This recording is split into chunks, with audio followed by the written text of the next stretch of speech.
Look who's getting more and more pretentious as days go on. Are you seriously rocking the collar out? Yeah. Fuck it, man. I tried tying a tie a bunch of times and I can't fucking do it. So we're gonna go rock that 70s fucking look. The last video we did, in a sense, we were just discussing Herias and what he's becoming as I'm doing this this writing, which I have to continue today. So with that being said, I thought it was important to really discuss in maybe deeper, grander, bigger details of how we're seeing the gods in action. So as I was explaining in the last video, a lot of the way I'm viewing it for the mythology, the way the gods work, is to say they are archetypes of our own internal happenings. So the biggest example I always give is emotion, because the idea was, as a living person, you have emotions that dictate your states. Now, I know there's way more complicated things that dictate your state of being, but I wanted to focus in on just emotions, because I said, what if the emotions are spirits? Not spirits in a sense that we would understand, but spirits as in, I use that word, but I should say emotions are able to manifest into beings. So I just gave it the term spirits just because that's the best word I can think of at the moment. But those become, the new word is archetypes. Just to kind of, because what that does, it allows it a little bit more freedom of the mind to really put in what you think it could mean. So certain group of archetypes are the Titans. Another group of archetypes are called the AOC. Now, we've discussed that in the series a little bit, and I discussed it last video as well, just kind of how I imagine it works. So in some sense to say, it's a very old idea where we exist in the mind of God. And I just loved that thought, that I don't remember who it was, but ancient philosophy would have talked about that. And I'm like, well, I think we should pick up with that again, because we're getting caught in the minutia, and I wanted to explore that idea. But the biggest question would come was, who are the gods? And who is the great God, as in who is the creator? Because we'll break it down on certain levels, and I could say, well, God is different than a creator. Maybe I should take you to the chalkboard and show you real quick. So here's how we're going to imagine it.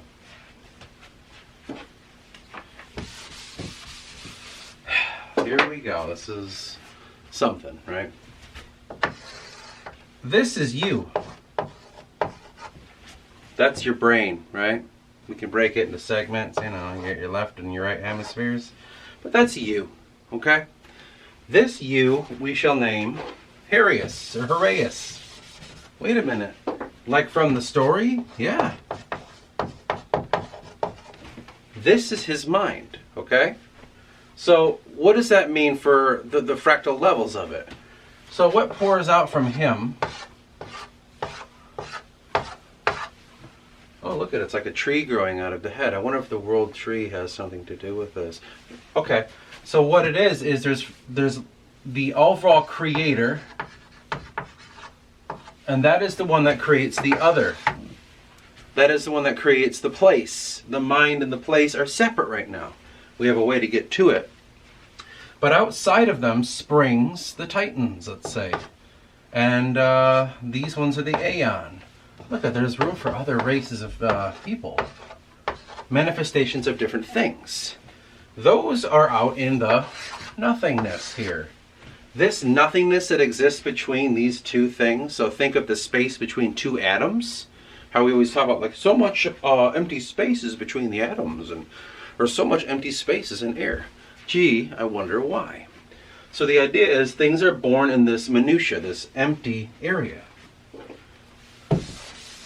How I've thought about it was, what's the word? It's like this. We have, let's say the astral, and we have, we'll call it reality. And then we have this space in between. That space in between is the God frequency, I call it for now. So we'll just say God. That is what, when you find the blend, so you have duality, right? You have the astral and reality. You have the dream world and you have our mortal, waking world. When you transcend to that, it comes from God frequency, and boom, you shoot up. And into that empty space. That empty space, if you've seen the Forgotten series, is where it begins. A big empty area, and the Titans make Yuandra.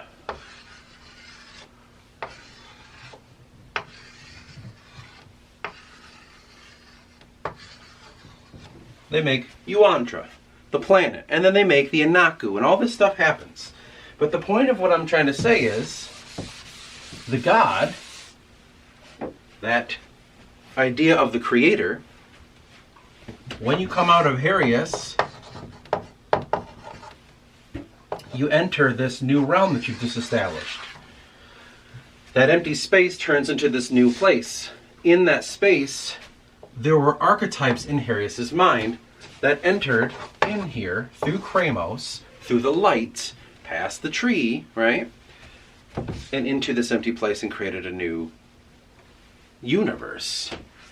So in some sense, what made that universe? Well, Herias did. But what acted through Herias? What acted through Herias was the archetypes. I'll spell it better for you.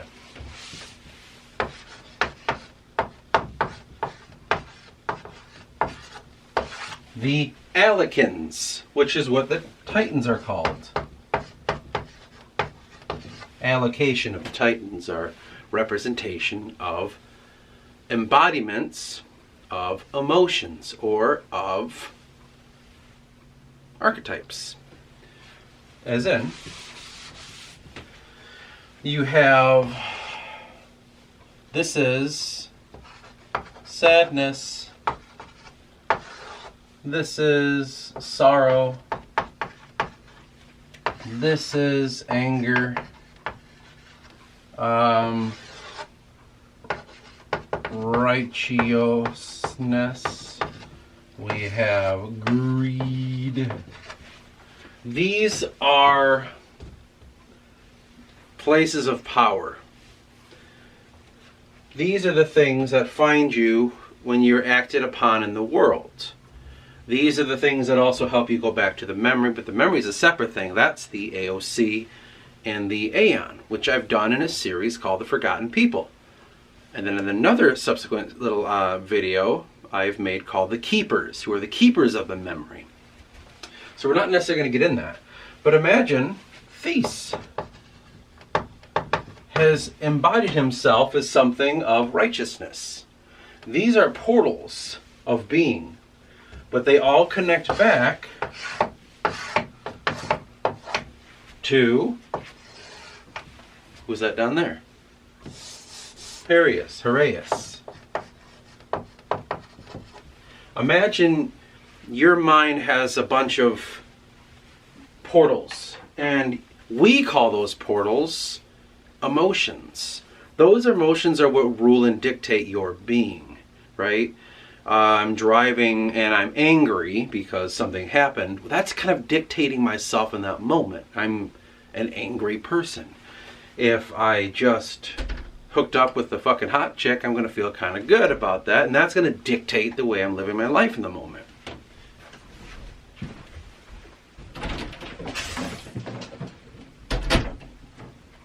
Now, that is the key of understanding. So to say that you are a person and your emotions kind of rule you in a sense, well, there's other aspects to it, you know. There's more than that, because a lot of people believe that they don't. They're like, no, I'm a logic-based person. I don't have that issue. I say bullshit, but you know how people are. The issue is, it's much more complex than that, and I can't necessarily get into all the nitty-gritty of it. But I want you to think of it like this, that Herias, in his mind, was taken over by these titans. They separated from him. His emotions, as he projected himself out into the astral to escape this turmoil upon his death, in the astral projection, his soul finally broke from consciousness. Because if you remember, I thought maybe in the mythology we could say soul, consciousness, and your body are three different vehicles, each right within the other, right? The soul is the driver. The consciousness is the idea of driving the vehicle, controlling it, the computer inside of it, and all the things like that. And the vehicle is obviously the body. Those are the things that we're thinking of. But when soul connected away from consciousness, what stayed behind in consciousness was the archetypes. And they manifested into beings and were birthed into the next dimension. This is a process that's been going on over and over and over again. And that's the whole fucking point of it all. So when I was saying Herias is the creator, that's what I'm trying to say. Herias, the man, here's his ghostly body. He set forth through the world tree of himself that's connected to the chakra system, right? That's kind of, in a sense, the world tree, into the ultimate light of the sun, and through that light of the sun, projected himself beyond. In that projection beyond, he lost control of his functions, and like a ship trying to write the course, a new program was written. In that process, we have the birth of the Titans, who merely sought to stabilize the situation. You have a schizophrenic kind of break from yourself, and certain aspects of you manifest into being. You know what I mean? Now, when I say they manifest into being, I merely mean to say that the Titans take control through the emotion that they jumped in. But I know to say this, it's bigger than emotion. Like Theis isn't just righteousness. He's bigger than that. And so there's definitely absorption from one emotion to the next, to some sort of host emotions. We could always say, like, you have love and fear, and everything branches from that, right? All these emotions will branch from love and fear. Those are the overall emotions. So is Theis, is he fear? I don't know. He seems to be acting in love at times too, so it's complicated. I thought maybe Theis was fear and Dove was love. And we have this confliction because love is also a positive and fear is a negative. But they attract each other. And they're working in communion. So how could say it, like the grave details are very hard for me to pin down right now, but that's kind of how I'm imagining it. Dove and Theis, if this is Herias, those are his major functions of love and fear. It's where everything comes from. And we could say Dove and Theis are major aspects of what make a sense of Herias. Herias being the body of the next dimension. A lot of this, I try to think of it like I'm connecting the idea of the ever after, of spirituality in a sense of heaven, or a place of that we go beyond into. Well, I said what seems to me in religions, they're always talking about it being obtainable through you, through whatever you need to do, like absolve yourself of sin or seek nirvana, or I don't know, a lot of other different things. But trust in your God and follow His way and blah blah blah. It's always something that you have to do, and you're an internal being as much as you're external. Spirituality to me seems more like a spiritual thing. So if it's a spiritual thing, which means in my sense it doesn't have body. The only thing that body seems to do is the ritual. I know the mind has a lot more to do with the ritual, but the body's the one invoking, Catholics, they wave that fucking shit when they're walking down, or you smoke something spiritual, or you meditate, you pray. It's an attunement of your physical body and your metaphysical body. It seems like everything's always as positive and negative, like magnetism. So it's all, in some sense, according to like duality. It's all around the idea of duality. But seemingly, there's something beyond that we can't comprehend quite yet. Something beyond duality. And I know there's people that say, well, there's dual duality and there's blah, blah, blah. Like, no, man, come on. Bring it down. What's beyond it? Is seemingly unexplainable, and so it's kind of this spiritual journey. And the spiritual journey is something that we're seeking to understand. Now, in saying everything I just said now, that is the whole point of the mythology, is exploring the God within yourself and coming into contact with this God and seeing what you have in common. So what do you have in common with your God internally? Well, internally, you have a lot in common with your God because, as they say, you're made in the image of God. Physically or mentally? Spiritually? What image? Who, what, where? And that's, in a lot of ways, what we're seeking to unravel here in the mythology is... So, for a long time, I've been trying to make sense of myself in the world.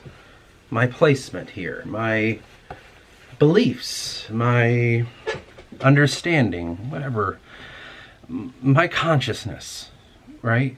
To make it really a simple idea. I've been trying my damnedest to figure out my own consciousness. And I've been exploring culture, I've been exploring religion. I'm going to separate religion with spirituality because, that's a lot, it's so vague. And I've been trying to explore it in other ways as well. And the idea is that they're all connected in some way. That each one of these things is got a nugget of truth in it. So I'm like trying to sift through it. Like I've been looking into Renaissance. And then the revival of Renaissance in the 1700s, which I guess is called Rococo. I don't know if that's after or whatever. But I'm trying to unravel how people got to where we are now. And Rococo seems to be, as I've heard it said, this kind of fantasy that the mindset was going in, like expressed through the art. People were getting out of this dogmatic kind of religious stuff. The Renaissance was in the heart of that in its own way. But what came after that, when it comes to the 1600s and you think of certain countries, and Rococo seems like a fantasy to get away from it all and to indulge, and that's left a stain on mankind. So I said, well, then how does that leave a stain on spirituality? How does the Renaissance leave its stain on spirituality? If you go far enough back in order, you can kind of start to unravel all the things. You go into the Renaissance again and you start to see hell being created. And you see the idea of it, and people really believe they were going to go there through the hell, kind of like Dante's Inferno. And thanks to painters like Botticelli, who illustrated this, like that was a fundamental belief that seemingly people have grown out of now, though it does hold its remnants. And that's why I was searching for what the fuck's the purpose of people believing in hell. And I've gotten back to the Renaissance and saw, okay, like we're here now. We see how this is still carried on. But I got to go farther back still and realize what's the whole point of it. And then you get to the Jewish understanding of hell. There's so many different aspects of it, and how Christianity broke from that and said, no, punishment, atoning for sins. And the Jews are like, what are you talking about? It's been fulfilled. It's a whole ass thing, right? I'm not a religious scholar here. But my point is, unraveling how things got to the point of where they got, it takes a lot of time. And so I've had to explore that, try to keep it in my head, Because again, I'm not a fucking scholar. I'm not doing this to write some fucking dissertation or an essay. Like, I'm just a dude trying to write his own mythology. And it's taken a lot of this time. But I have noticed things are all connected in more ways than we could ever understand. And they all echo some sort of truth. And through that, I begin to realize that consciousness is something created over time. Consciousness is things that we expose ourselves to. And in the very simple way, I could say, what do you relinquish your power to? Seemingly. You could go on the journey of discovering yourself and stop with a religion and say, that's it. Like, this is as far as I'm going to go because I'm uncomfortable with how far this can go. And you could go look at it like good and evil. You could say, I got more into the darker occult, Satan worship and all this shit. And they believe that stuff. And there might be some merit behind it. But my thought process is only what you take with you. Every single religious experience in the mystical sense, from Satanism all the way to Catholicism to Hinduism and all that, are activating senses of your own self, your own internal self, your own, like, I've given you an archetype. This is where the archetypes come in. It's called Catholicism. And so now you have all these things bubbling in your head, like your anger, your greed, your lust, and all this. And someone gives you this book, and you're like, oh, I can put those in these vessels. So that's sinful to do bad. And it's good to do good. And you know what I'm saying? Like, you already have this in you naturally, but some people create a doctrine for you to throw your stuff into. Hinduism does it too.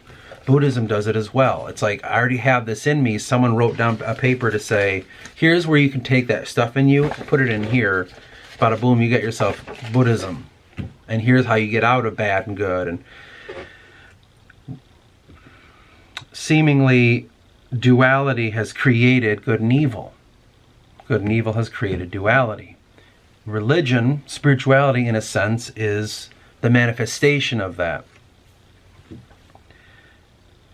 Inside of that, it's like a whole world is unlocked, and you'll taint everything you see along the way.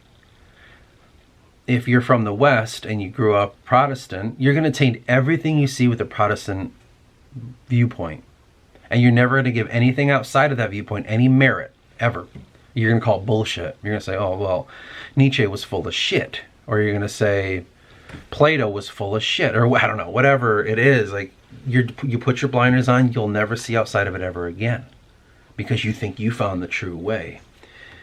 Now, this journey, so far as I can notice, I'm not saying this is the ultimate truth at all.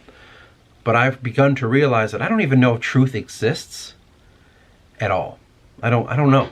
I can't find any proof that truth can exist yet.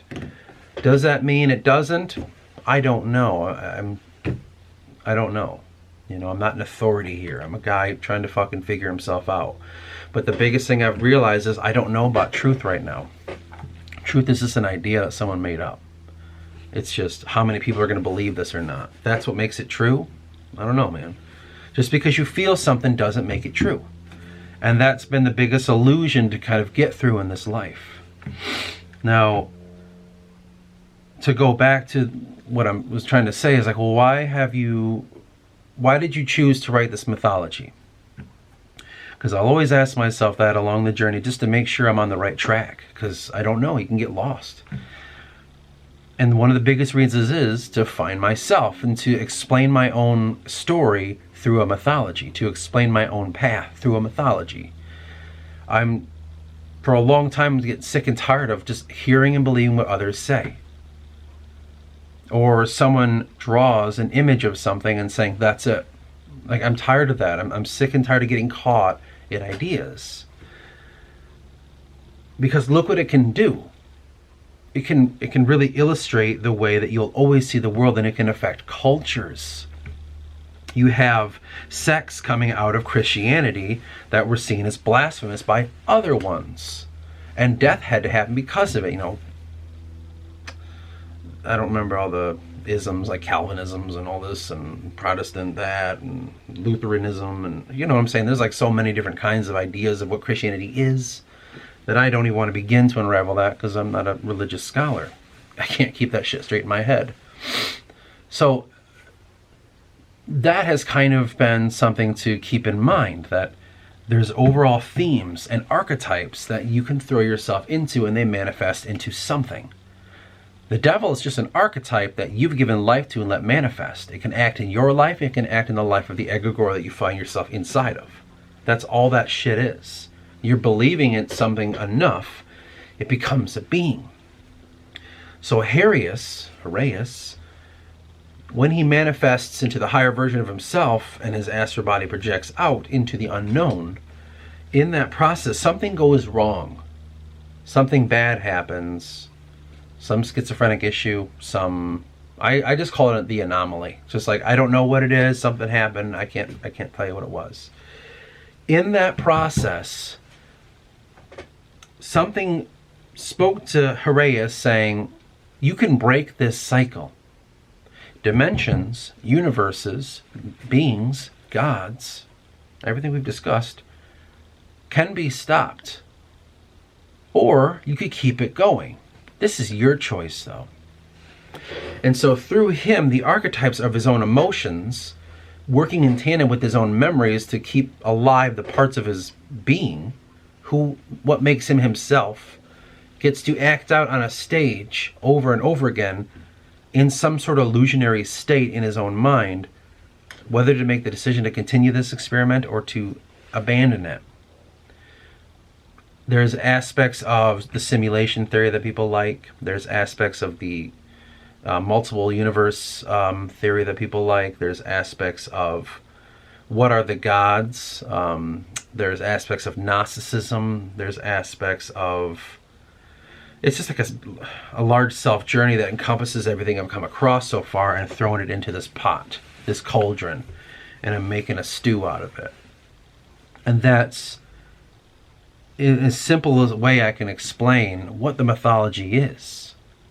It's just a man in his own head going through a spiritual journey, and during that spiritual journey, an entire universe is created, and thousands of years of stories happen, and probably what is a blink of an eye to him, but we are going through it.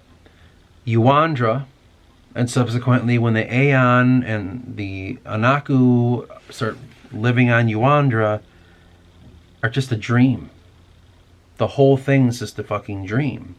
But inside that dream, we will unravel the deepest parts of the psyche, like aspects of what makes you you, in the smallest sense.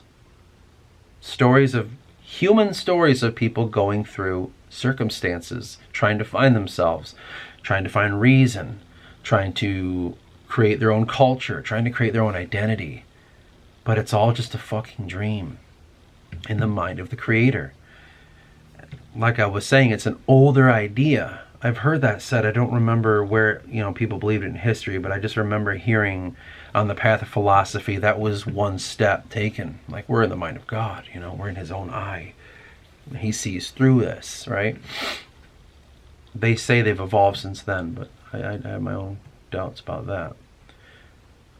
But that's, in the simplest way, kind of what we're doing here and how we can make all this work. And I wanted to kind of elaborate a little bit more on the mythology and Herias, and probably confuse you a little bit more than you were before, but at least I'm trying to put it out there as much as I can, because the product takes a long time to do. I'm still in the works of the next episode of the Forgotten series. Like, it just takes me a long time to create this, and I just want to get it out as much as I can while I'm still here, because I already know, like, wait till you're finished, then talk about it. Well, I'm going to be, if I'm not dead, a very old man, because it's going to take me a long time to do this shit. I said before, the Forgotten series, we're still in fucking Genesis, man. We haven't even gotten out of that yet. And it's like, God damn it. We still got a lot of work to do. Anyway, that's that. And we shall see where we go from there. I'm hoping to have the next Forgotten episode out soon, but I can't say when. We're working on it. But anyway, until next time.